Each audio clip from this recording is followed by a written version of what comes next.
Hello and welcome back to the Bird's Eye View podcast. We are here on November 5th, our first episode since the end of the World Series. I'm your host, Zach Worden, joined as always by Jori Negin-Shecter. And today we are handing out our end of season awards for the Blue Jays after the best Blue Jays season of our lifetime, probably. So pretty excited to get into this one. Before we do, though, a couple of news points we wanted to talk about.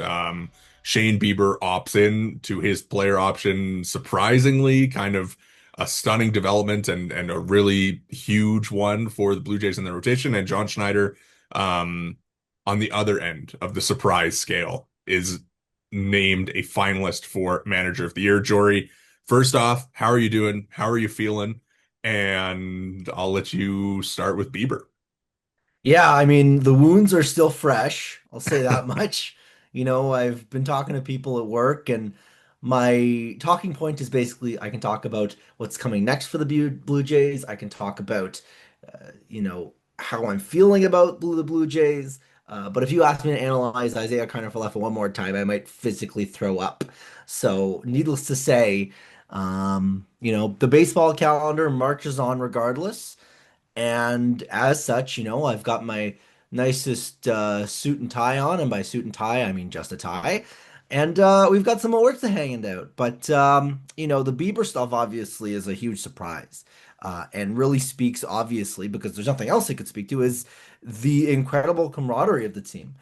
Unbelievable that he basically decides to forego, Ken Rosenthal threw out 350. Baseball America threw out 3 150. I mean, this guy was going to get a hefty chunk of change, and instead, basically, for all intents and purposes, because he had 4 million banked by a buyout, basically takes a $12 million deal to remain a Blue Jay because evidently he's ready to run it back.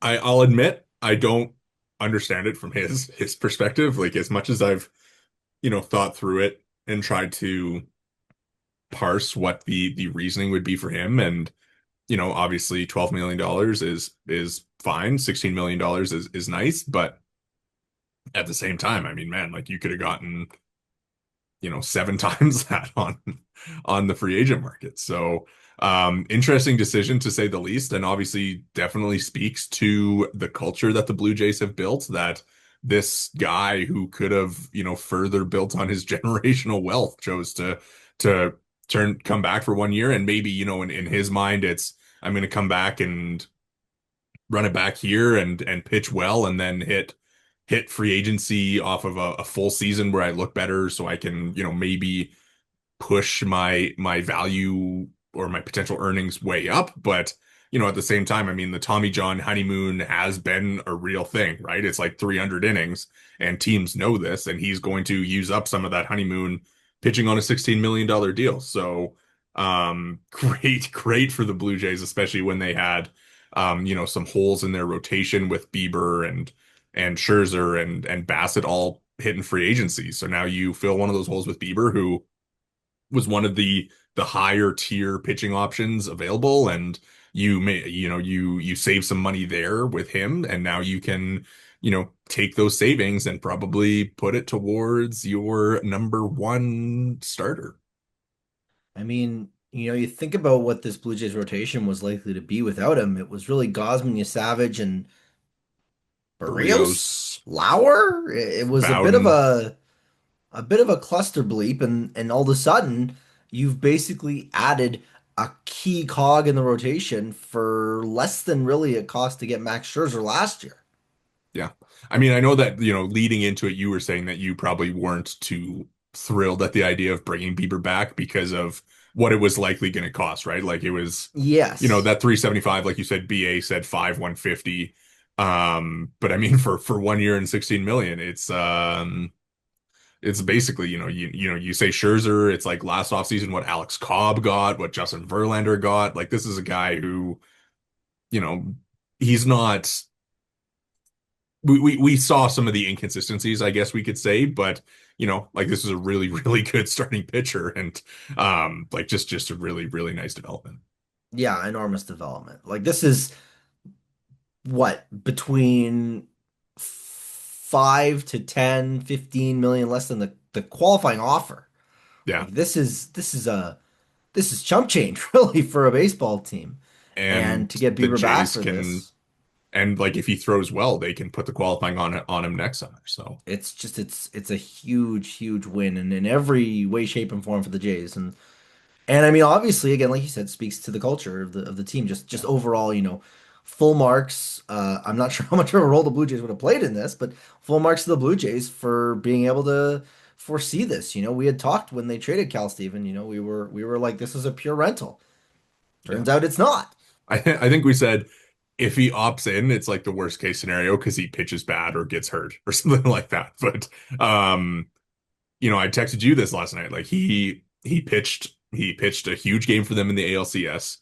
He pitched a huge game for them in the World Series and like helped them win a World Series game, helped them win an ALCS game. I know he gave up the go-ahead homer in game 7, but even then, like that doesn't really does that one home run like really make a difference? Like not really, I would say. Um, so I mean, good for him, good for the Jays, and it's that top three of Gosman, Savage, and Bieber is pretty solid, and they still got some money to spend and some room to wiggle at the top of this free agent market. So. This could get very interesting. Michael King, Dylan Cease, names like that, Ranger Suarez. Expect the Jays to go big name hunting. All right, let's move on. Obviously, we will get to to get to our awards, but John Schneider, finalist for Manager of the Year. Not much analysis, I think, to be had here. I think it's pretty clear he's the cream of the crop when it comes to the AL managers this year. The 20-win turnaround, AL East championship. Obviously, the voting is done before the playoffs, so you can't really take into account the World Series run. But Dan Wilson and Stephen Vogt, the other two finalists. Is there any way that Stephen Vogt wins this back to back just because of them overcoming the 15 and a half game deficit? I don't think so. I think this will be down to either Schneider or Wilson, Oh, like I think it's either Schneider or Vogt. I don't think Wilson's got a shot. no, I think well then in that case I think this should be Schneider's, you know, that's that. The enormous turnaround in wins, the expectations coming in versus what ultimately happened, winning the American League East for the first time since 2015. I mean, kind of writes itself.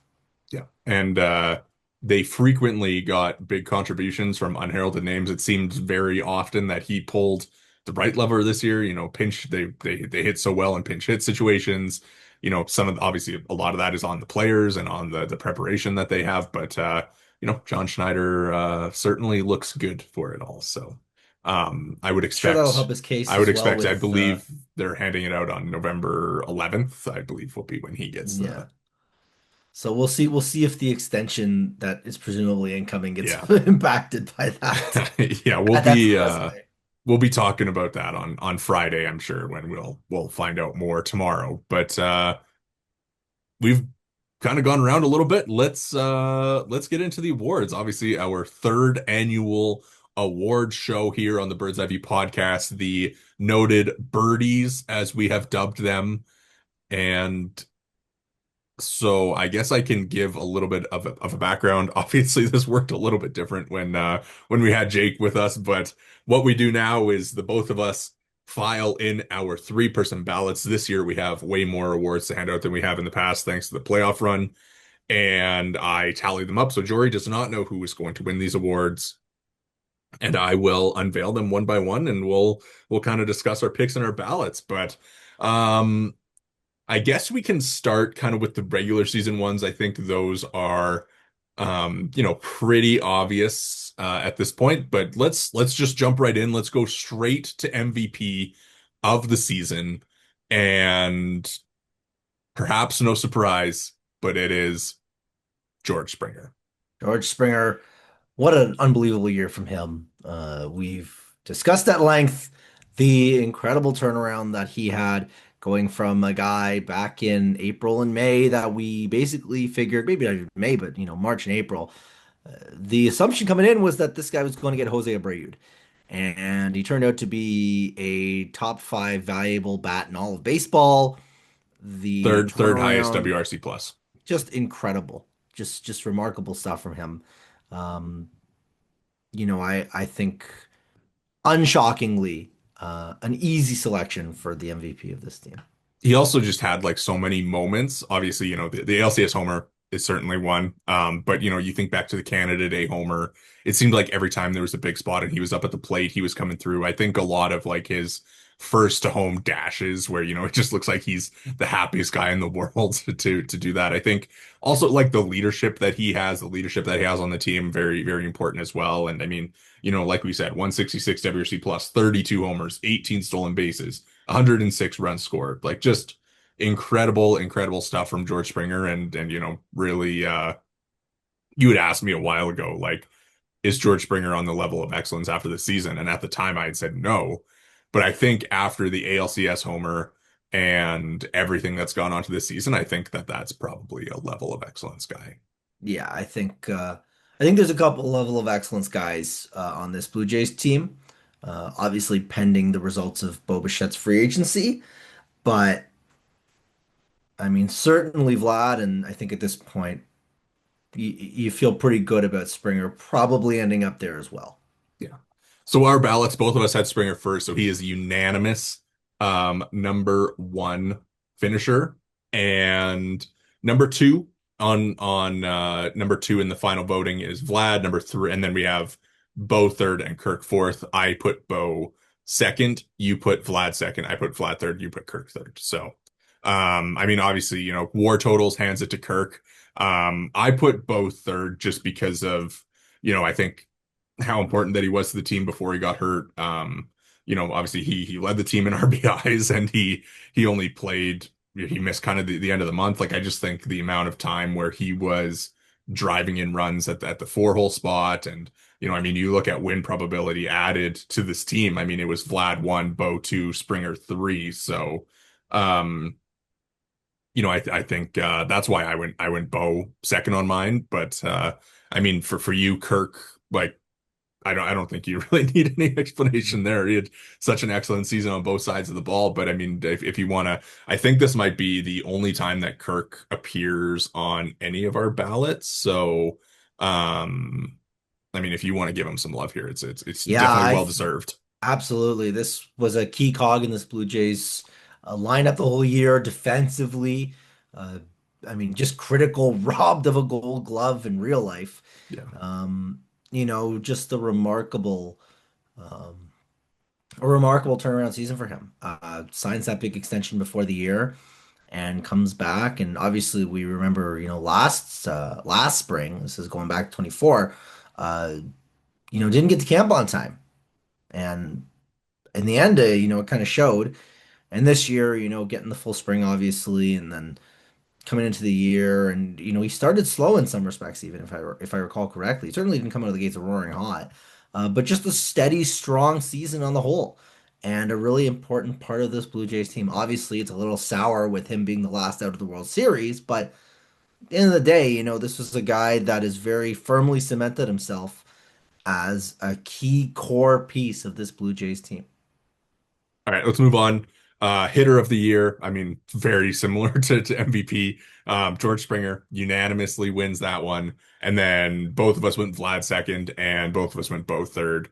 So, I mean, we just talked about all these guys, but I mean, you have any like Springer? We talked about it, and Vlad and Bo. I mean, you go by WRC plus. I mean, it was Springer was first on the team, 166. Vlad was second, 137, and Bo was third with a 134. So, I mean, what can you really say about that trio of guys? Like, just an incredible group to kind of have in your top four. Obviously, supported by whoever was hitting two by the day. But, I mean, do you have any thoughts about hitter of the year? I think pretty straightforward there. You know, give me a sec. Sorry. All right, Jory is coughing, so I mean, I don't know for hitter of the year purposes. I mean, if you wanted to consider anybody else for the spot, I mean, Kirk could probably be in there 160, 116 WRC plus. Dalton Varsho hits 20 homers, has a 123 WRC plus, but of course only plays in 71 games. So, certainly a really impressive group of hitters that the Blue Jays run out this year. I think for the level of play that Springer, Vlad, and Bo brings. Like obviously kind of makes sense for them to be the top three, but ultimately, like as a team, the depth that the Blue Jays showed as a hitter is certainly a huge reason for all their success. Excuse me, sorry about that. Yeah, no, the like you said, I mean, absolutely the way the Jays had success this year was, the 1 through 14 approach, right? Um, but at the same time, Springer, Vlad, Bichette were my 1, 2, 3, like you said. And they weren't aircraft carriers or nothing, but even at that, um, still think that there's a lot of credit to be kind of allayed just in terms of the importance of that trio and the way that all three of them were such enormous contributors. 100%. Let's move on to pitcher of the year. I think maybe a little bit more intrigue there. Although we did have the same ones and twos on both of our ballots. So perhaps unsurprisingly, of course, when it comes to the regular season carrying the bulk of these awards, we'll get into playoff stuff later, but Kevin Gausman is your pitcher of the year. It is his second pitcher of the year birdie. Last year, Bowden Francis won it. Tells Um, you tells you where we were as goodness. so Kevin Gossman wins that unanimously. Second place, we both put Eric Lauer. I think kind of speaks to just how important he was to this year's team and the role that he filled. I think back to the beginning of the regular season when, or for a majority of the season when they're going, Bowden Francis's rotation spot, which was not great for most of the year. And then, you think of all the other guys that they ran out there in starting roles, right? Jose Urania, Spencer Turnbull, Easton Lucas, um, bunch of other guys kind of fill that role, and Eric Lauer steps in and kind of settles things down until Scherzer's back, and then they move to the six man and then move Lauer to the bullpen. And, ultimately, I mean, for a guy who was so good this year, he had the lowest ERA of any starter on the team. Um, just it was so important the role that he played, and I think he probably could have and maybe should have played a bigger role in October. But and finally, the third spot, we both had different third place finishers. I put Chris Bassett, you put Trey Savage. Obviously, a little playoff influence there for sure, but let's focus on Gosman and Lauer because Savage will certainly get his love later on in this episode. Yeah, I mean, let's start with Gosman and just what a dependable guy. What a number one, not necessarily an ace in the conventional sense of the term, but by like every other metric, by every other definition, just the guy for this Blue Jays team. Just an incredible, another just solid, effective, really strong season. I think it was another 4-win season for him, if I recall correctly, or thereabouts. 4.1. Just your dude by every way, shape, and form. Even halfway through the year, I was kind of skeptical of him, but in the second half, he really came on in a big way. And I mean, 100% this Blue Jays team isn't the World Series finalist. It is the AL pennant winners. If not for the enormous contributions of Kevin Gausman. Yeah, 100%. I think back to his second half, like you mentioned as well, right? And just the run that he went on through the final month and change of the season to really push the Blue Jays to an AL East title, right? Like he was kind of doing the the thing where he's like one of the best pitchers in baseball. In the second half, he had a 2.81 ERA. It was a 2.78 in September. And I mean, in the second half, like his strikeout rate jumped up to 26%, his walk rate dropped. Batting average against was 2.01 in that second half, and the FIP was below 3 as well. So can't say enough about how he raised his game, and I think he has said before that he like wants to be pitching his best in September, and obviously he certainly reached that level. And we've talked about this before, but like this is a guy who is most certainly like probably the best Blue Jays pitcher since Roy Halladay. 100%. But I mean, to me, I don't think there's anyone else to even No. compare.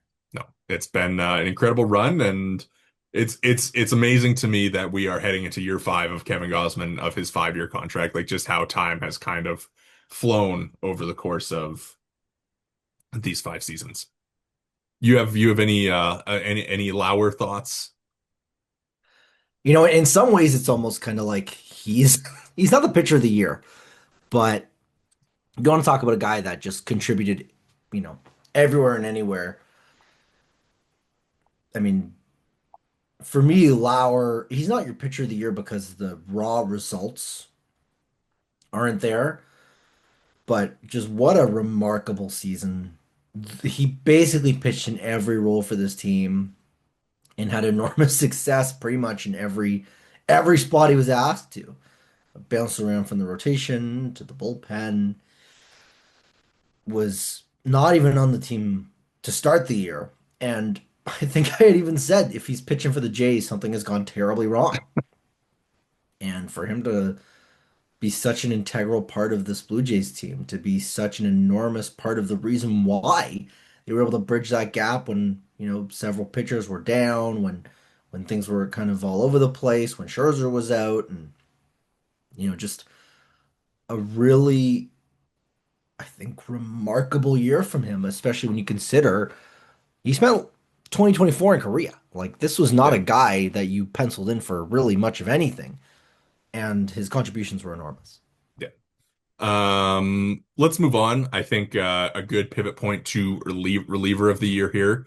I know people are not gonna like my ballot here, and I apologize, but it was a tough kind of group to parse. I mean, obviously a little bit better than 2024, where I believe IKF made your ballot. But ultimately, through our voting, um we have co-relievers of the year based on the way I that the ballots suspected that might happen. I suspected that was a um possibility. based on what we did. So you went Eric Lauer as your number one reliever of the year. I did not include Lauer as a reliever on mine. Obviously he pitched in relief so much this year, but just the way that I leaned like true reliever, I Yeah, suppose. like So was I cheating a little bit? Maybe, but I kind of felt like I had to give Lauer something somewhere. yeah, I mean he'll come up for a later award. I'll say that. But so our co-relievers of the year are Braden Fisher and Brendan Little. So obviously, based on your ballot, you had Fisher second. I also had Fisher second. You had Little third, which means that I put Little first. And I know that people are not going to be happy about that. But the overall results for Brendan Little, when you look at the full picture, just how important he was to this team in the first half, and I think even you look at like the first half numbers, like he was striking out 35% of dudes, and the first half, all right, it's not half, right? Like the first half is much longer than the second half. So he was a dominant reliever for much of the season. I know how the playoffs played out, but once again, not really considering playoffs for this part of the award. And, for much of the season, he was the Blue Jays' best and most consistent reliever. And then the second half hit, and he was not that. However, the rest of this bullpen was just as inconsistent, right? Like I think you look at, maybe Braden Fisher getting sent down wasn't deserved, but he did, ultimately spend a large chunk of the season in AAA. And, Brendan Little made the most appearances of any reliever in the American League and finished with the most WAR among Blue Jays relievers. So that's kind of why I went where I did. Obviously, I think the season will be tainted for him a little bit because of how things ultimately ended up playing out. But all I ask is if you're the listener, you take yourself back to June Brendan Little and consider your feelings about him then versus Uh, now. all right, dear listener, I am here to advocate on your behalf. Why? No, no, no. Braden Fisher was my pick. He should never have gone down. I think that AAA stint, back half of the year was nothing if not Well, it wasn't. a Yeah, paper it transaction. it, it wasn't his fault, but No, this is a guy that could have pitched in leverage for this team at points and did pitch in leverage for this team at points. Absolutely a enormous surprise and just a fantastic kind of story for these Blue Jays and a team rife with them. Um, but I do think it was a bit of a case of what you said, where this bullpen was kind of the one kind of stain on a really strong team otherwise. But that's the nature of the bullpen, right? A year or two ago, we were talking about how this was potentially going to be the best bullpen in baseball. And, And then it was the and worst. then it was Romano was bad and Swanson was bad and Jimmy Garcia was okay, but then got hurt and this and that and the other. At the end of the day, that's something that the Jays are going to end up addressing this offseason. But all things considered, specifically with regards to Fisher, I think just the raw results for him, he just was just whenever he came in, Sans basically postseason, you felt like he was going to get the job done. That curveball was really exceptional for him, and he was just a really good ball player for this team, and just a really effective reliever by every stretch of the imagination. I did, like you said, have Little third on my list. Um, Lauer was my first pick just because, again, like I said, like this guy was so integral to this team. Even out of the pen, I think of that game where Varland kind of was the opener, and then Lauer came in after him, and against the Red Sox, the incredible outing he had. Just this was a team of a bunch of just kind of, as Ernie Clement said, unusual men, and I think the bullpen really kind of exemplified that. It was a bit of a ragtag group of guys, and for most of the year, they kind of just got it done. Yeah, 100%. For my third place spot, I put Flu slash Yariel cheating, but it is ultimately our ballot, so we can do what we want. Yariel, I mean, really interesting season. Obviously, he kind of had the same thing happen where he falls off in September, but also was like just so nails at the start of the year, right? Like he led the Blue Jays bullpen in win probability added this year. And if you're going by Baseball Reference WAR, he was the Blue Jays' best reliever. Um, really interested to see what he looks like next year because the velo fell off a little bit and just kind of he lost command of the zone, but like through the middle of the year I think he was certainly one of the most reliable relievers there. Like he was pitching in the eighth inning, he was pitching in the seventh inning, and then I think maybe you would kind of expect things to fall off a little bit just with how well that he was pitching. But I mean, put him third and put him tied with Flu. Flu obviously just had an incredible season. I know the raw numbers maybe don't quite reflect just how effective he was, but he pitched in a lot of big spots. And I think the fact that he ended up being like their most relied upon lefty in the playoffs shows like just kind of how far that he came and how he ended up, being so important to this team. Uh, I think that when I think of the Jays bullpen, if you go on Baseball Reference like I do and you pull up the 2009 Blue Jays, you'll see names like Jason Frazier and or even if you want to go back to like 2006, Scott Downs and whatnot. And I remember having very mixed feelings about them when they were pitching, but their Baseball Reference pages say they were very effective. When we look back on this 2025 team in 10 to 15 years, and we're like, how in the world was Yariel Rodriguez their most valuable reliever by Baseball Reference? Where I think it's going to be one of those situations. Um, at the end of the day, he definitely had his moments. Like this was a guy that I think for even a brief period there was talk that he was going to be the closer because of the Hoffman struggles. Yeah. Didn't end that way, and obviously ended up kind of bumping down the bullpen quite a bit. But on the whole, I think that you know, a good soldier and a half decent bet to be an important part of the Jays bullpen again next year. Yeah. Yeah, 100%. All right, let's keep the Lauer train moving. Third straight award where he was on a ballot here, and it is the Unsung Hero Award of the Year. The first time we've given this one out, but I certainly think very appropriate for this Blue Jays team that we added it. Um, no question about it. Eric Lauer unanimously brings this one home for all the reasons that we had just previously discussed. Number two on both of our ballots. was Nathan Lucas, and then we differed in our number three spots. You went Ernie Clement. I went Tyler Heineman, maybe some strategic voting just to get his name on here somewhere. But I think at the beginning of the season, you would probably consider Ernie Clement an unsung hero. But by the end of it, I'm not sure, did he play his way out of that role was kind of what I was thinking. And Heineman, for all the, you know, I don't even know what to say about Tyler Heineman, but like guy had a 120 WRC plus and was a two-win catcher as a backup. So put him in there just to give him some recognition. But Lauer, I think we've said enough about him. Obviously, incredible stuff for him, pitching in every role, like we said. But Nathan Lucas, I mean, finishing second, I mean, this guy was basically an everyday player for the Blue Jays. Yeah, this was a guy that was not supposed to be a contributor for this team, really. You kind of figured that, once Santander got healthy and Miles Straw was a better fit as a fourth outfielder, Lucas was probably a bet to end up elsewhere, probably get traded. He was out of options, wasn't he? This was a guy that was kind of on his last legs as a Blue Jay. And all of a sudden, next year is likely going to be potentially a regular platoon guy for this team. I Yeah. mean, just kind of as you said, just a really just remarkable year for him.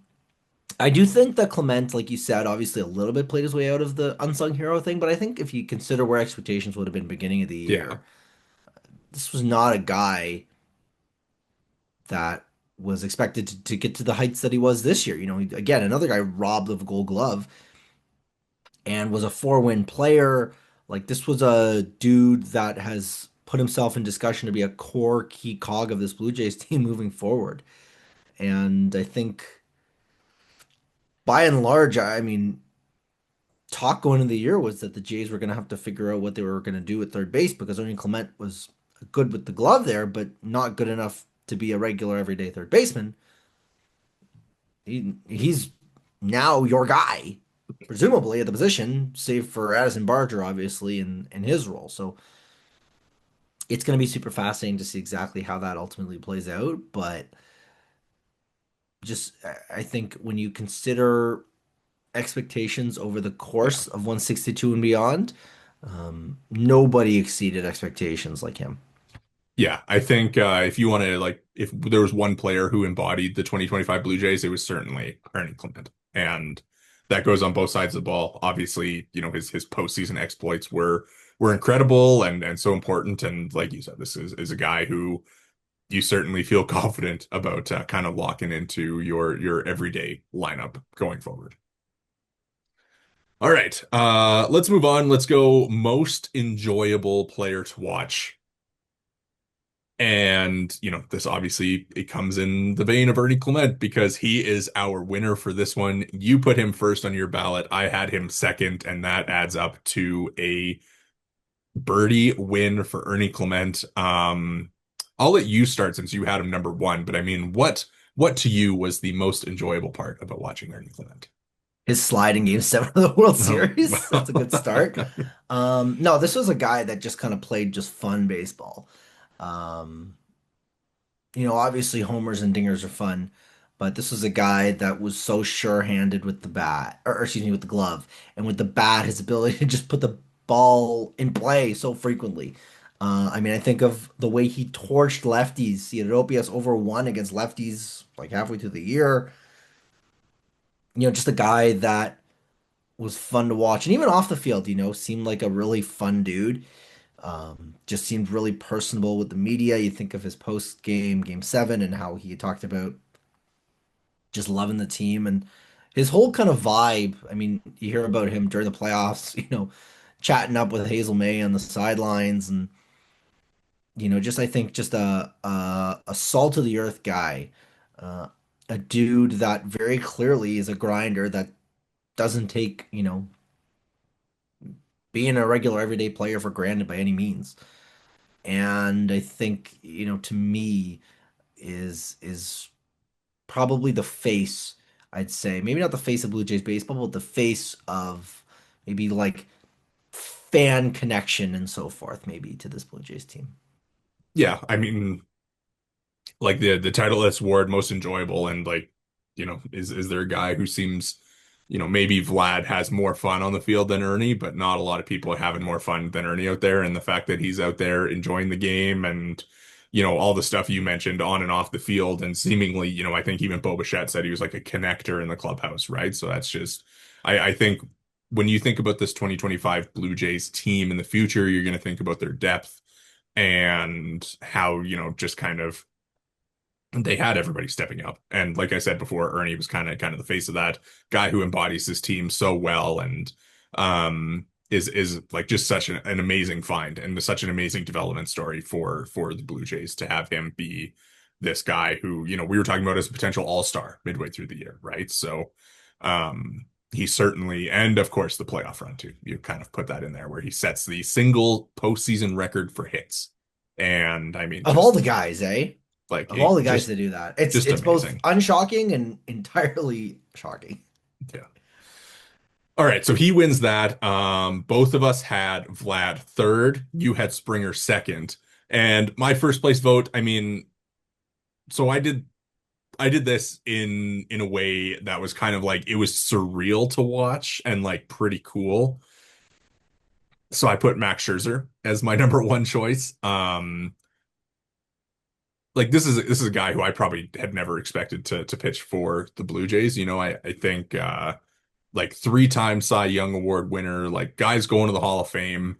And especially with what transpired last year, I think it was kind of shocking when he picked the Blue Jays. So, ultimately I know the end of year numbers are ugly, and the end of September was like just terrible for him. But and of course, he dealt with the injury throughout the year, so it wasn't even like a full season thing. So, maybe this is not the right answer to this ballot. However, I did want to just highlight how pretty cool it was to see Max Scherzer pitch in a Blue Jays jersey. And, I think in the postseason, they kind of gave a little bit of a peek behind the curtain to just how important that he was to kind of the turnaround by how he was questioning everything and, bringing this level of knowledge about what needs to be done to kind of reach this level. So, um, I'll say like I'll never forget Max Scherzer pitching for the Blue Jays in Yeah, 2025. I think that's a fair assessment. It's a little tainted, obviously, by the results, and you're catching him at the very tail end of his career. It's not like Yeah, you're watching, you know, prime prime. Hall of Fame Max Scherzer, but you talk about a guy like Trey Savage getting the opportunity to absorb everything Yeah, he could from him, and you don't even question for a second that that's going to be so deeply invaluable. Just a really, really cool thing to be able to have a Max Scherzer jersey, and for it to be a Blue Jays jersey is just it's cool. It's yeah. really cool to have seen him. Maybe the overall like right answer to the question is who we both put third in Vlad. Vlad maybe hasn't been getting enough love from us over the course of this. I mean, we'll certainly get into him when it comes to postseason stuff, but I think just, I think last year was really big for Vlad, like the leader, and him kind of growing into his own as this guy that can kind of lead in the clubhouse. And this year I think we really saw the continuation of that, even if it wasn't, he wasn't as prolific at the plate during the regular season. But I mean, again, another great season for Vlad, and like just the joy that he plays with, the amount of pride that he takes in base running and defense, even if sometimes it's not the prettiest thing, is really impressive to me. And I think it's just really cool to watch like a superstar of the game that enjoys the little things as much as Vlad does. Yeah, this is a guy that is, if he wasn't one of the faces of baseball before this, and he already kind of was based on the name brand, certainly his October Yeah. pretty much solidifies that. And the picture of this team that is always going to live in my mind, there's a couple of them, but I think of his bat flip when he hit the homer, and then of course Yeah. uh, the numerous Superman dives Yeah. that are all going to be burned into my brain. Uh, this is a guy that had so much exuberance playing. If he'd have played like 20 years ago, could you imagine all the fastballs he'd be taking to the back? But Yeah. honestly one of the most fun players in baseball to watch. Just a super animated and energized guy, and I think that's part of what makes him such a fun player to watch. 100%. Let's move on to, I suppose this is our negative category of the day. It's the disappointment of the season. I mean, certainly tough to point to disappointments in this season where they go to the World Series and win 94 games and win the division and bounce back and yada yada yada. But we had very similar ballots for this one once again. I always say this, but it's like, I will sometimes say this. I will we're say too this. aligned This is sometimes. this is obviously the disappointment of the year, but this is probably going to end up by ballot for bounce back player of the year next year. Yeah. I mean, so both of us went Santander one. Both of us went Jeff Hoffman two. So those are our top two finishers. And then third, you went with Andres Jimenez, and my third place spot went to Bowden Francis. So I let's mean, start I with don't. we don't even have to really go that deep into this one because I think it's pretty obvious Santander injured for most of the season, doesn't perform when he's on the field. And, credit to him for trying to work his way back at the end and, being able to be on their postseason roster originally. But I guess kind of at the end of the day, like they hand him this big contract, and I think it's pretty easy to see him bouncing back and being a really significant contributor next year, when he's healthy and right and everything like that. And then Hoffman, um, to me, he regained some goodwill in the postseason and looking again like this dominant reliever. And, again, the beginning of the season was so good for him too, right? Like where he was, throwing like multiple innings all the time. And, I think he was like the best reliever in baseball through the first month or so. So, just the way that the home run bug kind of seemed to stick with him for much of the season is a tough pill to swallow. Yeah, this award I think is a bit of an artifact of the 2024 season in a lot of ways, and you know, in some ways, almost there are no disappointments for this year, right? Yeah. Santander obviously underperformed, and Hoffman in some ways didn't quite, you know, become the shutdown closer that you had hoped he would be. But at the same time, despite those setbacks, this Blue Jays team came literal outs away from becoming a World Series winner. I mean, would we be handing out this award had, Miguel Rojas not completely ruined the party? I mean, who's to say? At the end of the day, I think that, you know, obviously the season wasn't perfect, but it's about as close to perfect as you can get when you come that close to winning it all. Yeah. Yeah, we don't even have to dwell on it. I think you're right. Like, not really a disappointing season. You can't you can't complain about the way that things ultimately went, especially in the regular season. So, let's move on to our bounce back of the year, which again, very clear. We are once again pretty aligned in this one, having Springer and Bo in our top two spots. And then you went Alejandro Kirk in your third place spot, and I went Davis Schneider in my third. So we talked a lot about Springer. We talked a bit about Bo. I mean, any like just overall, just so many bounce backs. Actually, like kind of what you're just going through Well, this, that's and that's what drove yeah, this team this year, right? Is that everybody contributed on a team that last year nobody did. yeah, The Schneider one, obviously, I think I'll let you get into it because he was your pick. But I do like that one because you think of how he had this incredible run, this Babe Schneider-esque run, and then obviously 24 does not go well and goes down and then comes back and is basically a completely different hitter.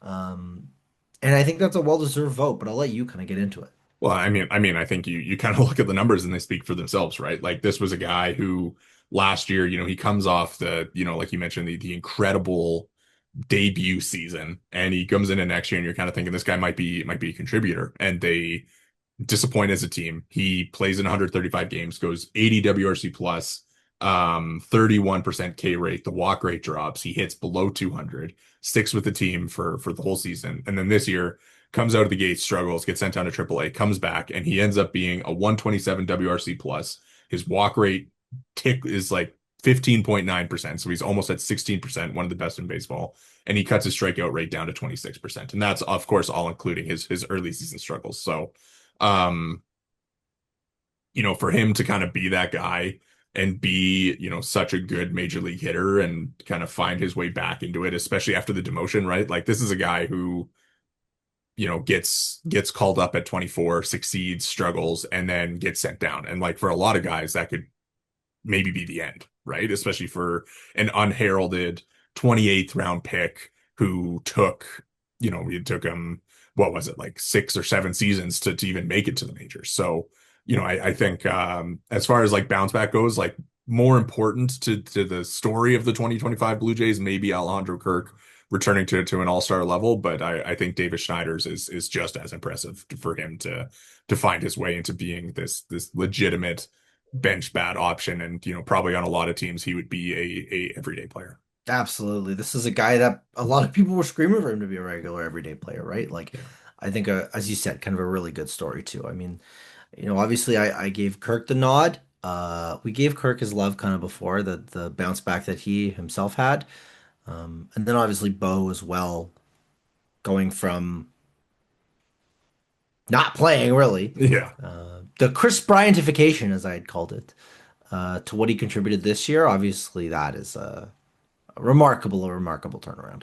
And then George Springer, obviously going from, like you mentioned earlier, guy who A Jose Abreu candidate to being a to an MVP top candidate. five MVP finisher, most likely. So yeah, let's I think we can kind of save the two personal ones until the last, but let's do the playoff one because the playoff two, I suppose, that we pointed out. Obviously, so many playoff storylines, but the two awards that we're going to try and capture it in is of course playoff MVP and playoff Cy Young. So we can start with the MVP. It is undoubtedly Vladimir Guerrero Jr., your American League Championship Series MVP, your ALDS star against the Yankees. And if they had won the World Series, I don't know if he would have been World Series MVP, but he certainly, would have had a very good case for it. I'm pretty confident he would have been World Series MVP. I would have Uh, maybe voted for Trey, but all right. Well, here's what I'll say. Vladimir Guerrero Jr. this postseason has gone from face of the Blue Jays to Aaron Judge conversations. yeah. Yeah, that's a crazy thing to say. Aaron Judge had 200 WC plus this year, something ridiculous like that. But I had said, and don't think I'd ever said it on the record, but I definitely had said it to you, that the upside on Vladdy, based on all the batted ball metrics and all of that, this is a guy that could evolve into the best hitter in baseball and it not be particularly close. He's a slugger. He's got an incredible eye. He's just an outstanding behemoth of a player in every way, shape, and form. And the other teams had the game plan for him, and they couldn't. He just torched everything in his sight. And again, I think probably wins MVP, if not for a couple of untimely happenstance. But just what an incredible, astounding turn for Vladdy.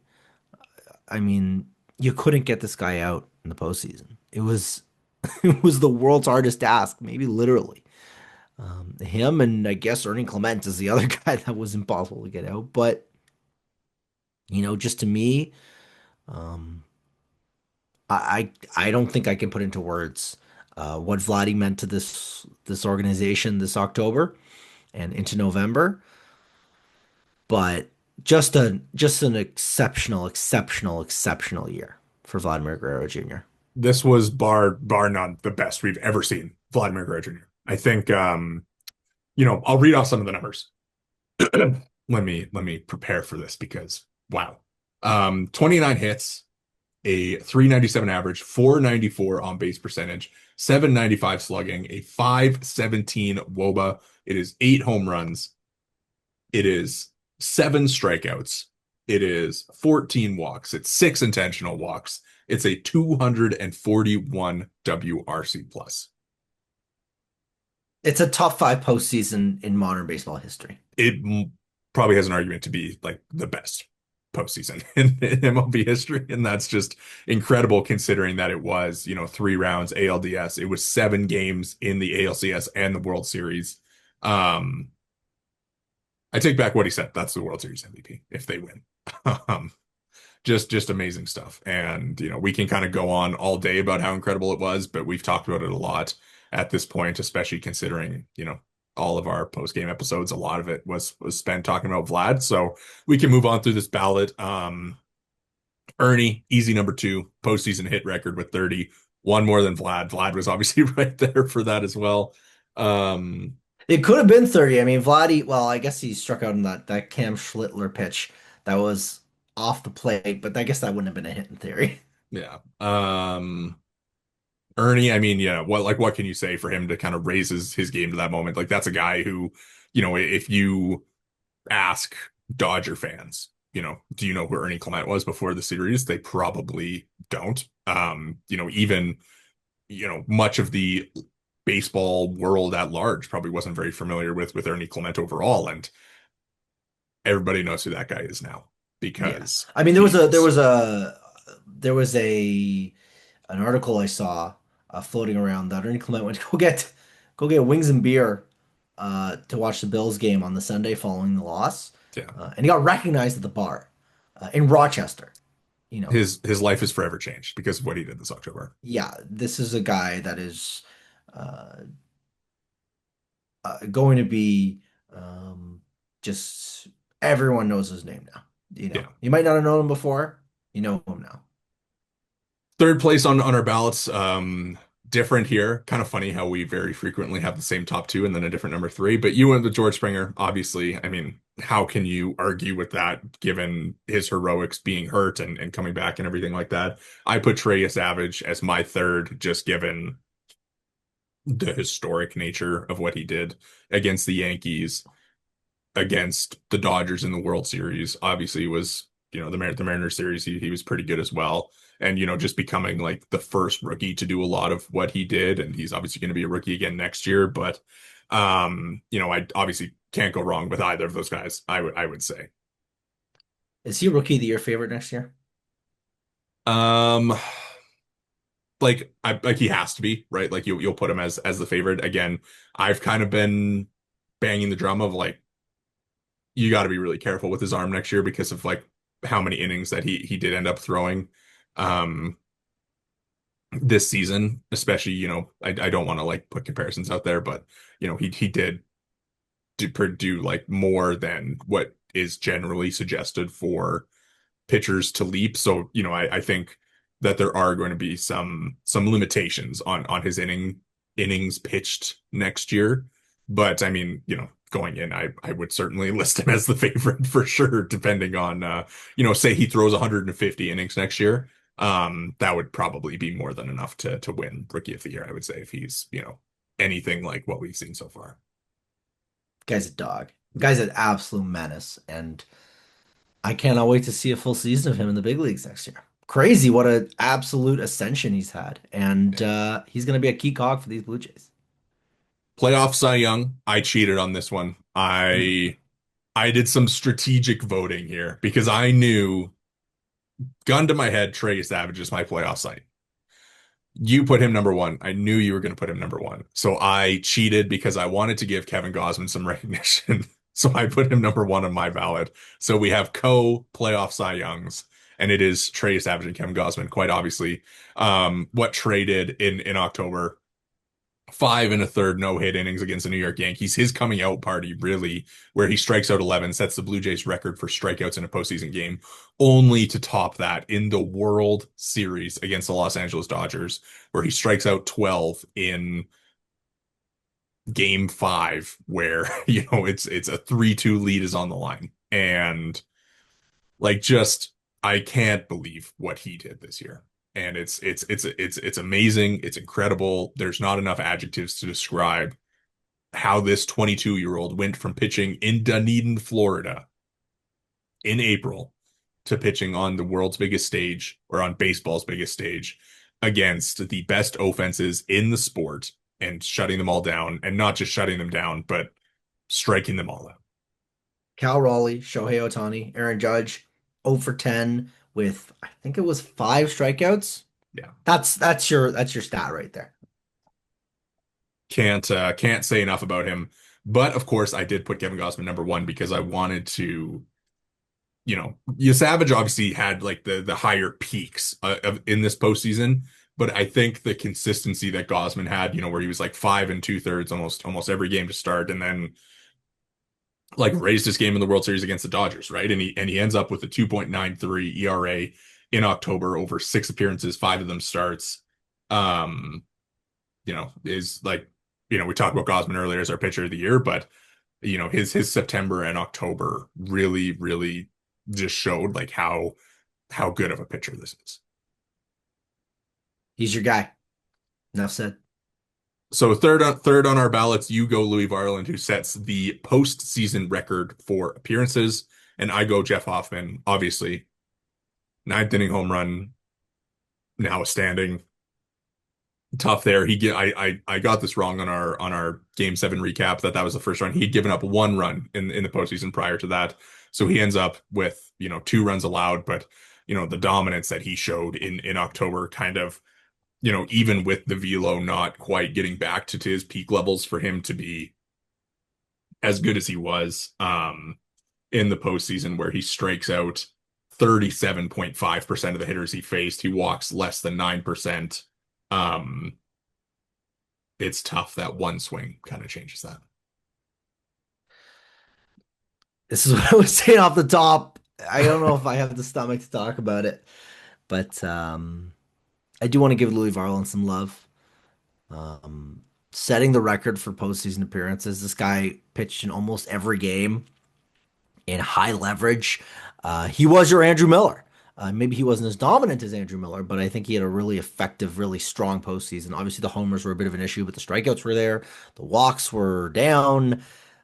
This is a guy that's going to be a very important part of this Blue Jays team moving forward, without a question of doubt in my mind. Will he be a starter next year? We'll see. There's some stuff about him you don't necessarily love, but it's possible. I mean, I mean, end the of the the day, the relieving is always there. which is the thing, right? This guy throws 100. Can't fake that. Yeah. Um, I put him on here, but just because I wanted to mention Chris Bassett, deserves probably a little bit of love for like his playoff performance. So just a shout out to him. I mean, for him to strike out 33% of the guys that he faced in October, like, I mean, he was a leverage reliever for the Blue Jays in October. But let's keep moving on here because we do have a couple final categories to get to before we are done. Um, Memory of the year. We always kind of do this one like the best moments of the season. We both had very similar ones. It is George Springer's ALCS home run, which I think is kind of the peak moment of the season. You put Bo's World Series home run number two. We both had Springer number one. I put Savage's um postseason starts as my number two. Like moment wise, I think the Dodgers one was just incredible. And then both of us had the Canada series number three.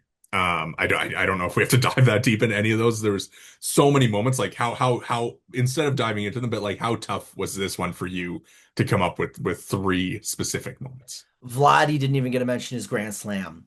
Uh, you know, all of the incredible, basically the whole regular season. There were Yeah. many, many moments that don't even come to mind because the year is obviously so defined by what happened in October, right? But um, I mean, you go through some of the like titles of our podcasts and stuff, and it's like, oh, this incredible moment happened. Oh, this Vladdy slide. Oh, they stunned the Yankees. Oh, they stunned the Yankees again. Oh, the incredible outing by Varland and Lauer, and oh, the Dalton Varsho homer against the Red Sox. Like this is a team that had moment on moment on moment on moment, and Tough to pare it down to three. it's impossible to pare it down. The highest leverage moments get the love, Yeah. but this is a Blue Jays team that will define a generation, as we said in our kind of Game 7 postmortem. This Blue Jays team is going to live in the hearts and minds of Blue Jays fans forever. Give some love to the Springer ALCS homer. What a just an absolute just the electricity, the excitement, the oh my God, they're gonna make the World Series. This is a World Series bound team. Um, it was like the bat flip, but on steroids. Um, the biggest homer of my lifetime for the Blue Jays, I think, is safe to say. I mean, unless you want to count the Bo one, where it almost was the biggest homer in Blue Jays history. Like, yeah, I mean, it's it's gonna be an institution. It'll be painted on murals in the Rogers Center, and it'll be posted everywhere. And we'll get anniversary tweets about it in a decade from now. Yeah. It's the George Springer home run. Hope you're ready to see it a lot because you're going to for the rest of your life. All right, final two awards. These are less related to the Blue Jay season and more on the personal level. I mean, girlfriend requests, so significant others, favorite player, favorite Blue Jay award. So both of our significant others weighed in on this one. I can unveil Emily's, and it is Davis Schneider. If you want to go ahead and do towels, you can have Yeah, that honor. Tal requested this specifically. So Tal, if you are listening to this point, first of all, it's been an hour, so thank you for listening this long.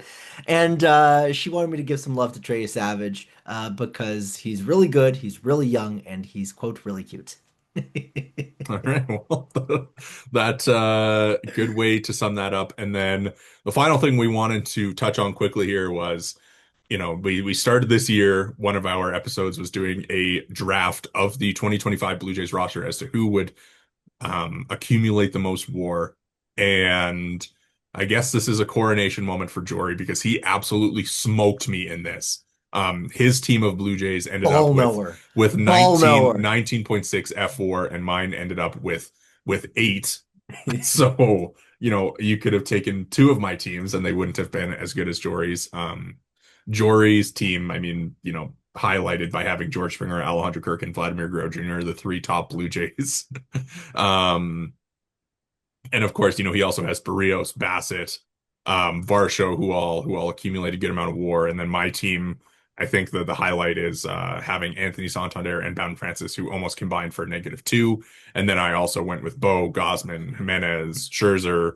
Ernie was a nice pick for me. But ultimately at the end of the day, not enough. So congratulations, sir. You are the pod ball knower. Thank you, thank you. I'd like to thank the Academy. I'd like to thank the Birdies, and we'll run this back next year, where I'm sure it won't be quite the lopsided finish. Um, I don't know. We'll see. I mean, tough to predict baseball. The Anthony Santander pick, that one hurts for sure. But Kind of sunk it. What are you gonna do? There what she are you gonna goes. do? All right. Well, those are all the awards that we have had doled out this year. Thank you everyone for tuning in and listening. I know this is a little bit of a longer one for us after all of our postseason episodes. We're checking in around 30 minutes, but fun to be back, Jory. Fun to be back, kicking up some off-season stuff. I know the end of the season still fresh in a lot of people's minds, but the baseball world waits for nobody. So we will certainly be back to tee up the rest of the offseason. And that is going to do it for us here today at the Bird's Eye View podcast. Make sure to hit the subscribe and like buttons if you're watching on YouTube. If you're listening along on the audio provider of your choice, make sure to drop a follow and review. You can follow us all on Twitter. I am at Worden_Zach. Jory is at J Negin-Shecter, and the pod is at BEV_pod. Thank you so much for listening.